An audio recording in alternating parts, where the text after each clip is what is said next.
A man is now in custody for a decades-old cold case in Stockton. Police say 80-year-old Donald Clark killed two people in 1994. Officers responded to an assault around 3 in the morning on May 23rd, finding Eugene Cates and Lawrence Lohr dead. A cold case team recently identified Clark as the suspect in the murders, and he was arrested yesterday in Stockton. Today, we are here to share justice that has been 32 years in the making. For over 3 decades, the murders of Lawrence Larry Lohr and Eugene Cates have weighed heavily on the hearts of Stockton. 3 decades. That's how long a mystery sat quietly in filing cabinets across California. Not forgotten, never closed, but waiting. Waiting for a technology that hadn't even been invented yet to whisper back the name of someone who thought they'd buried their secrets too deep, too long ago, for anyone to ever find them. In the spring of 2026, that wait finally ended. An 80-year-old man in a wheelchair rolled into a courtroom in the Central Valley. His name was Donald Lee Clark. The judge read 2 charges: murder with special circumstances. Clark pleaded not guilty, but outside that courtroom, in the hallways filled with people who hadn't slept properly in 3 decades, everyone already knew something else. The ghost had finally been given a face. This is the story of what happens when technology catches up to time. When DNA doesn't forget what human memory couldn't hold on to. When a 32-year riddle finally finds its answer.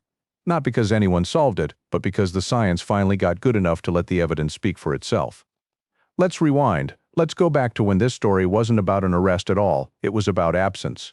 It was about loss. It was about 2 young men who were supposed to become something, who had already decided who they wanted to be, and who never got that chance. Lawrence Lohr and Eugene Cates were bound by the kind of friendship that forms young and never breaks. They were neighbors on the same streets of Stockton, California. They went to the same schools, they sat in the same classrooms, and at some point they both looked at each other and decided, we're going to do this together. We're going to wear the uniform, we're going to protect people, we're going to matter, both 23 years old. Both enrolled at San Joaquin Delta College, both studying criminal justice. Both had taken their exams, both had passed. Lawrence was waiting to enter the Stockton Police Academy. Eugene had cleared the California State Correctional Officer exam and was waiting for background clearance to start his assignment at a state facility. They were the beginning of their own story, the story where the hero gets to be the hero, the story where childhood dreams become adult reality. Lawrence had already found the woman he wanted to spend forever with. Monica Granados, he cooked for her. He cleaned for her. He showed up every single day as the kind of man who understood that love isn't just a feeling, it's a choice you make in 1,000 small moments. Monica said it plainly. Larry was a good guy, the biggest heart ever. But good guys with big hearts don't get to pick their endings. And on the night of May 23, 1994, both of these men would be stopped mid-dream, mid-life, mid-everything. Imagine it late May, the Spanos Park construction site on Thornton Road. It's dark out there at night. The kind of dark that construction sites get when no one's working, when the machines are sleeping, when it's just a skeleton of frames and materials waiting for daylight to return. Security light cutting through blackness. A trailer where one young man sits on the night watch, doing his job, working his shift, a second job, extra money, nothing unusual about any of it. Around 1 in the morning, a friend stops by. The friend just finished his shift at a nearby gas station. It's an ordinary thing to do. You drive past your best friend's workplace. You check in, you say hi, you're headed home anyway. Maybe you talk for a few minutes. Maybe you share something small. Just 2 people who've known each other their whole lives, crossing paths in the middle of the night like they've done 100 times before. Except this time would be different. Between 1 and 3 in the morning, Stockton Police Department got a call. An assault. Thornton Road, construction site. When the first officers arrived, they found something that didn't make sense. The chain link fence surrounding the security trailer. The whole thing had been destroyed. A vehicle had smashed straight through it with force, with intention, with the kind of impact that tells you something violent happened here. Inside the trailer, Lawrence Lohr, restrained, his mouth gagged with cloth. A single gunshot wound to the back of his head, the way he'd been killed, spoke of control.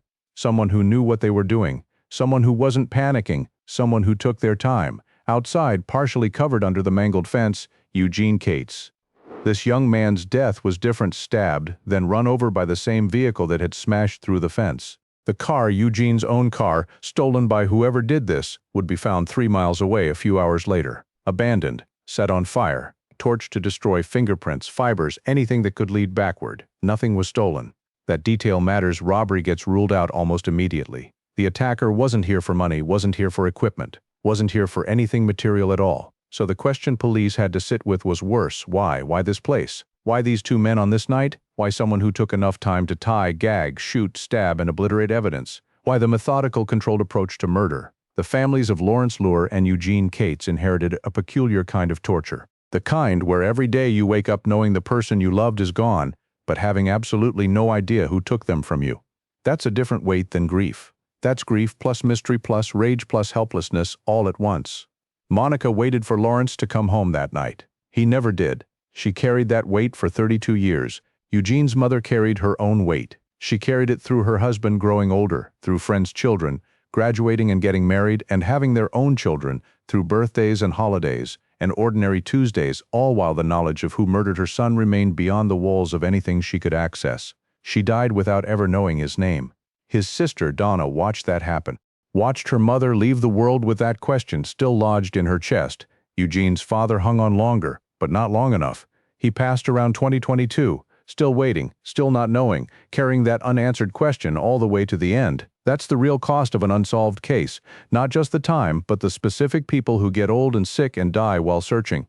The people who meet their own endings before getting the one answer they needed most. The detective work in the early days was thorough. Interviews with construction workers, conversations with neighbors, the Chevron station where Eugene worked. Investigators talked to everyone. They made lists of people who'd been around the site. They looked for conflicts, enemies, anything that might connect the dots. And everywhere they looked, they got the same answer. No one had any reason to hurt these men.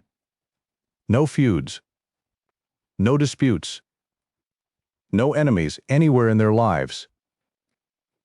Just two young guys with good reputations and big dreams. For detectives and prosecutors, this became the fundamental problem. Without a connection, there was no thread to pull. Without a thread, there was no direction to follow. And without direction, a case doesn't just get cold, it gets forgotten. The evidence that was collected and preserved from that scene was carefully cataloged. Biological samples, contact traces, everything that night security, forensic understanding, and proper procedure could gather. It was all packaged and labeled and put away. But 1994 forensic science couldn't do much with what they had. DNA analysis required amounts and quality that the degraded samples couldn't provide. So the case became a file. A file became a storage box. A storage box became part of the routine transfer of cases through the hands of new detectives, each one inheriting the mystery and looking at it and then passing it on to the next person, hoping they'd be the one who finally found the answer. But time kept moving, and whoever had done this kept walking the same streets, as the people mourning kept breathing the same air, kept living their normal life as if they hadn't murdered two people in the middle of the night and gotten away with it. Fast forward 3 decades. Now we're in 2025. The world has moved past smartphones into something else entirely. Genetic science has evolved so dramatically that it barely resembles what it was in the 90s. And someone at Stockton Police Department and the district attorney's office made a decision: send the evidence to a specialized facility.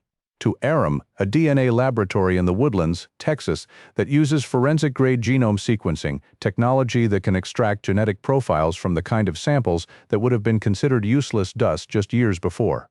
The technical challenge was severe: 31 years of degradation, infinitesimal amounts of material remaining. Quality so compromised that standard forensic labs would have turned it away without a second glance. But Arum could work with degradation. That's what they did. That's what this technology was built for. They isolated the DNA. They sequenced it. They built a complete genetic profile of whoever had left that biological material at the construction site back in 1994. Then they took that profile and searched commercial genealogy databases, platforms where millions of Americans have voluntarily uploaded their DNA to learn about ancestry, heritage, family history. The process is painstaking but methodical. You find distant relatives, you build family trees, you eliminate possibilities by age, by gender, by geography. You narrow down and eliminate and narrow down again until one name survives the filtering. Donald Lee Clark, 80 years old, living in Stockton. By that time in his life, he'd already spent 3 decades in the same city where he'd murdered 2 people. 3 decades of ordinary life. Probably some people who knew his face. Maybe some who knew his name. But no one who suspected him. No one who'd ever placed his face at the construction site. No one who'd ever connected him to the crime, because in 1994, when he was 48 years old, he was just a middle-aged man who appeared from nowhere, killed two strangers, destroyed evidence, and then disappeared back into the ordinary texture of daily life. No obvious reason connected him to the victims. No thread that would make a detective say, "That's who we're looking for." But DNA doesn't require a thread. DNA is the truth written in molecules. Once Aram delivered the profile in the genealogical work, narrowed it down to Clark, the California Department of Justice Bureau of Forensic Services took the next step. They needed a direct DNA sample from Clark to compare to what they'd found at the scene. Exactly how they obtained it wasn't publicly disclosed. Those details are typically kept confidential to preserve the integrity of what comes next in the legal process. But they got it. They compared it, and the results confirmed what the genealogy had suggested. Donald Lee Clark had been at the Spanos Park construction site on the morning of May 23, 1994. His DNA was there, his presence was written into the evidence. An arrest warrant was issued on April 25, 2026. Members of the U.S. Marshals Service located Clark at his home in Stockton. The same city, the same streets, the place he'd never left. He was arrested and booked into San Joaquin County Jail, 2 counts of homicide.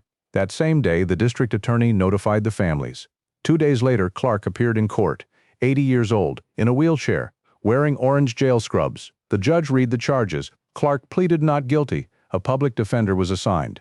Bail was denied. If convicted, he faces either death penalty or life imprisonment without possibility of parole, though California has had a moratorium on execution since 2019. And what happens when an 80-year-old man in a wheelchair stands trial for a crime committed 32 years before when his body was middle-aged and capable? Those are questions the system hasn't quite figured out yet. As of June 2026, the case sits in the pre-trial phase. No verdict, no trial date set, just waiting. Different kind of waiting now, but waiting nonetheless. When news broke that afternoon on April 25th, the people who'd been carrying this case for their entire adult lives finally heard something they could hold on to. Monica Granados, the woman who'd been engaged to Lawrence Luer, spoke to reporters. She was older now, decades older, but her voice carried the same exhaustion of someone who'd been running a long race that never seemed to have a finish line. It's not fair at all. Life has been rough. But Larry was a good guy, the biggest heart ever. She paused. And then she said something that cut to the center of what justice actually means when it's delayed for 3 decades. We all waited for this moment. I hope justice is swift with it. As swiftly as they took their lives. Donna Whitlatch, Eugene's sister, carried her own weight of those 30 years. She'd watched her parents age with the weight of that mystery. She'd seen them pass away without answers. Now, standing outside the courtroom, where the man accused of killing her brother had just appeared, she could only say, "I miss him. I'd give my life for him if I could bring him back." Eugene's niece, Johnny, who'd grown up hearing stories about an uncle she'd never met, who'd known only the absence he'd left behind, said something that revealed the real journey ahead. It's definitely going to be an emotional journey, but we're dedicated. We're going to be there every step of the way. Because the trial isn't over. The verdict hasn't been rendered. Justice is within reach now, but not yet in hand. Here's what changed between 1994 and 2026. Here's what solved this case when nothing else could. Technology, specifically the kind of genome sequencing that can build a complete DNA profile from material so degraded and so minimal that it would have been garbage in the 90s. But also, more broadly, the willingness of millions of ordinary people to submit their genetic information to commercial databases. They did it to learn about ancestry, to find relatives, to satisfy curiosity. They didn't do it to solve murders. But the result is that murders are getting solved. Across America right now, hundreds of cold cases are being reopened. Files that have been sitting quietly gathering dust for decades. Evidence that was labeled too old, too little, too degraded, useless. That evidence is being retested. That technology is being applied. And names that have been unknown for years are suddenly becoming known. The message of the Lawrence Luer and Eugene Cates case is simple. Evidence doesn't expire if you preserve it properly. A biological sample from 1994 is still evidence in 2025, even if you can't use it yet. The technology will catch up. It always does. And the person who thought 32 years was enough time to be safe was wrong.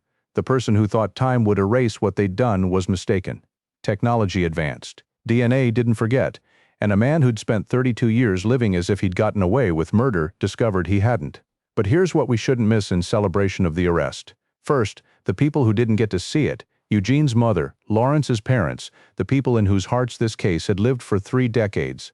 They died waiting, and there's no trial, no verdict, no moment of justice that brings them back to witness it. That's the unfixable part. That's what 3 decades costs. Second, the questions that still don't have answers. Clark was 48 years old on the night of May 23, 1994. He walked to the construction site or drove there. He knew something about what he was going to do, because the manner of both murders, methodical, controlled, evidence-destroying, suggests planning. But why? What possessed him to go to that location and attack 2 men he'd never met? Was this a random act of violence? Was he targeting that specific location for some reason? Did he know something about the site, about the security arrangements, about the patterns of activity there? Those answers haven't come yet. The forensic science caught him, but it didn't explain him. And that's an important distinction. We know who. We still don't know why. What else changes here? What's the broader lesson? If you work night security, work alone in isolated environments, construction sites, warehouses, parking lots, any place where you're by yourself after dark, establish a check-in system, a text to a friend, a call to family, something that says, I'm starting my shift and I'm ending my shift safely. 32 years later, that simple precaution stands out as what might have saved Lawrence's life. If someone had known within minutes that something was wrong, police would have arrived while the perpetrator was still there. The investigation would have had direction. Evidence would have been fresh. If you own a construction site or hire night security for isolated locations, invest in security cameras. In 1994, the Spanos Park site had nothing. No footage, no documentation, no way for investigators to see what happened. A modern security system would have recorded the entire event. The case would have been solved in 1994, not 2026.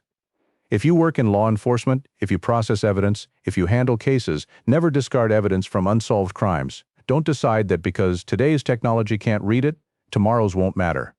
The technology of 2035 will do things that 2025 can't imagine doing. What's garbage today might be gold in 10 years. If you've lost someone to an unsolved murder, if that case has been sitting in limbo for years or decades, there are resources now. Organizations like the National Center for Missing and Exploited Children, nonprofit programs dedicated to genetic genealogy investigations. Many of them work free of charge with victim families. They can reopen those files. They can apply the new science. They can be the ones who finally speak the name that's been missing. This is where Lawrence Luer and Eugene Cates' story sits right now. In June of 2026, Donald Lee Clark has been arrested. He's been charged. He's pleaded not guilty. The case is in pre-trial. No one has been convicted. No verdict has been rendered. Justice is in process, but not yet completed. This isn't a tidy ending with a bow and closure and complete resolution. This is justice within reach, but not yet in hand. This is a case that's been waiting for 32 years, suddenly thrust into the speed of the legal system, where cases move at their own pace. But what has changed is this. 2 men who were murdered are no longer part of an unsolved file. They have a face connected to their death. Their families have a name, and maybe, eventually, they'll have answers to those why questions that keep echoing through the years. Maybe they'll understand what led an 80-year-old man to sit in a courtroom and hear the details of something he allegedly did in middle age, something he's lived with or without guilt for 32 years, something that's been written into his molecules all this time, or maybe they never will. Maybe the perpetrator will never provide the explanation that would make sense of it, and that might be the hardest part, not the waiting, but the waiting followed by silence when the moment comes. This is the story of how technology caught up to time, how DNA is rewriting how we solve old cases, how there's no statute of limitations on molecules. This is the story of Lawrence Luer and Eugene Cates, 2 childhood friends who dreamed of wearing the uniform and protecting people who never got that chance, who are being remembered now because someone in 2025 decided not to throw away evidence from 1994. If this story resonated with you, if you want to keep seeing cases like this, the cold cases, the mysteries, the stories of families waiting, hit subscribe. Let us know in the comments what you think about how DNA genealogy is changing criminal investigation. And thank you for following this case all the way through. Lawrence and Eugene deserve to be remembered.